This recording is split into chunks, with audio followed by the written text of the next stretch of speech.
Good morning mga kabayan! Kumusta kayo? Tayo ay magkakape.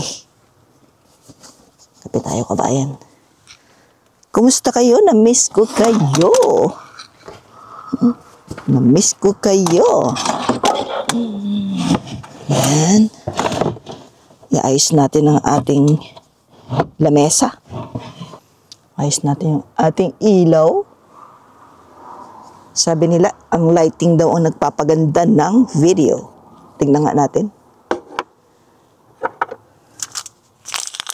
Hindi muna ako black coffee ngayon mga kabayan. Meron ako nitong cafe macchiato. Guys, ito galing pa to ng Pinas, oh. Ito yung iniinom ko talaga. Kaso dito ang mahal. So, may umuwi na kaibigan ko galing ng nagbakasyon. Pinadalan ako ni partner ko nito. Ayan. Ito sa low carb. Stevia yung sugar niya. Talo. Lux Slim pala ito guys. Lux Slim. Bikini man. Ito yung aking nagpapaganda ng kutis. Ayan. Dahil ako ay naglo-low carb. Bagay na bagay ito sa akin. Kasi yung sugar niya is stevia. So, na-miss ko to. Ang tagal kong naubusan kasi ako nito guys. Dahil nga pag nagpupunta rito si partner ko, nagdadala niya ako. So, bale, konti lang yung napadala dun sa kaibigan ko kasi nakakaya naman. So, siguro to mga matagamit ko na ito ng mga mahigit 1 buwan. So, ayan. Na-miss ko to. Hindi muna ako... Pahinga muna ako sa black coffee guys. Ito muna ang aking coffee in the morning. Nasa work pala ako ngayon. Kaso nasa CR yung alaga ko. Liligo. Kapapaligo ko lang. Ayun. Hindi naman na kailangan bantayan yun at siya'y marunong maligo mag-isa. Kaya lumabas muna ako dito sa aking car. Dito ako magkakape. Sa aking fan.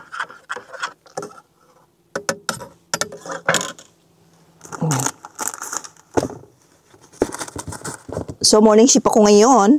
Start ng morning shift namin is 5:30 ng umaga. Tikman natin.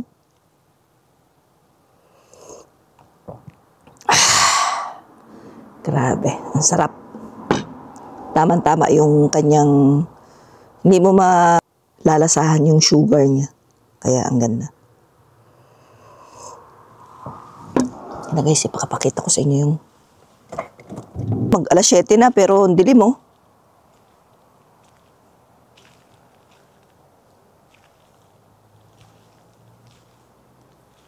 Ang aming bahay, ang aking workplace.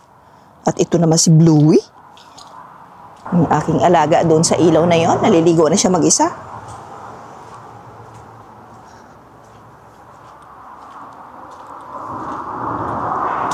Sa aking fan. Ito muna tayo. Kwentuhan tayo. Saturday ngayon dito. Siyempre, Saturday din sa inyo. Advance nga lang siguro kami. Walang pasok yung alaga namin.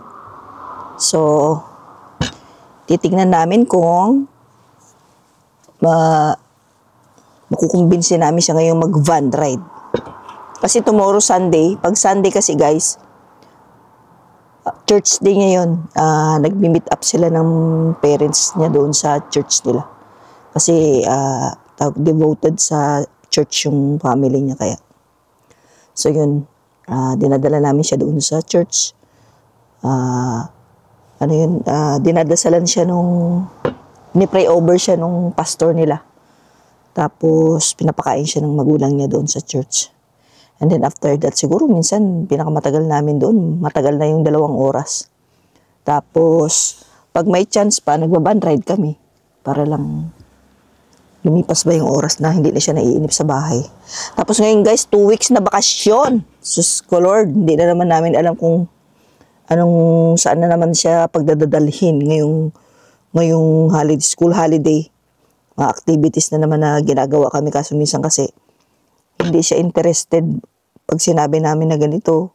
Gagawa kami ng mga, may planner kami for the whole month. Tapos minsan, pag sinabi namin na, oh, tara, maglaro tayo sa labas, mag-scooter, ganyan. Minsan guys, hindi siya interesado. Kaya ang hirap din minsan sa amin. Minsan nandito lang sa loob. Kaya mostly, pagka ngayong school holiday, ang ginagawa namin is, mostly nag-van ride kami kasi nai-enjoy niya yun. Minsan punta kami sa north, punta kami sa south. Pero mostly ang pinaka-paborito niya guys, yung mga beach. Doon talaga siya nag-enjoy. Kaya kanina, yung pinapaligo namin, yung sabi niya, school daw, school. Eh, sabi namin, sige, maligo ka muna para umigo pa. Hindi mo na siya kailangan mantayan guys, maligo. Marunong siyang maligo mag-isa. Minsan bibigyan mo lang siya ng shampoo, tapos paminsan-minsan silip-silipin mo siya. Pero usually, hindi naman kasi gustong-gusto talaga niyang maligo. Gustong-gusto niya mag-stay lang siya ng yung nagpapakalma sa kanya yung tubig. Kaya minsan nauubos talaga niya yung hot water namin kahit ang laki-laki ng tangke namin. Naliligo pa rin siya kahit malamig. Kaya minsan paglabas niya ng, biruin mo guys, 3 oras maligo. Paglabas niya ng CR guys, yung kamay niya namumuti na. Dahil pati yung malamig na tubig pinampapaligo niya. Kaya ayun, yung kasama ko dun sa loob, nagsisiesta din habang ako nagkakape. Eh, syempre, ang tagal maligo, di ba? Anong gagawin mo lang ng bantayan mo siya doon. Tapos guys, marunong din siyang mamili ng damit niya. Siya ang namimili ng damit niya. Hindi mo siya kailangan turuan. Basta ikon mo lang siya. Alalayan mo lang siya. Ngayon, 3 oras yun. Kaya ako kape-kape na muna ako dito. Ang dami nitong kape ko. Alam niyo ba guys, hindi gaanong malamig ngayon. Hindi siya gaanong malamig ngayon. Kaya, nung kagabi, katulog ako dito sa sakyan ko, hindi na ako nag-heater kasi hindi naman siya malamig. So, ayun. Sarap din ng tulog. Kasi syempre, itong van, parang bahay ko na siya to eh. Sanay na ako sa higaan ko. So, parang hindi na ako makatulog doon sa ibang, tulad doon minsan sa loob. May heater kami dyan sa loob, pero dito pa rin ako natutulog sa loob ng bahay. Bumalik na yung isang kasama namin galing ng bakasyon, kaya medyo bawas na yung shift namin, makakapahinga na.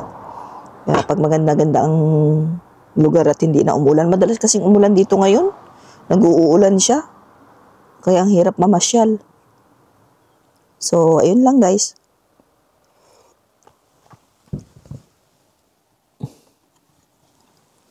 Ayun lang, yan ang aking morning coffee. Maraming salamat sa pag-watch. Ingat kayo dyan.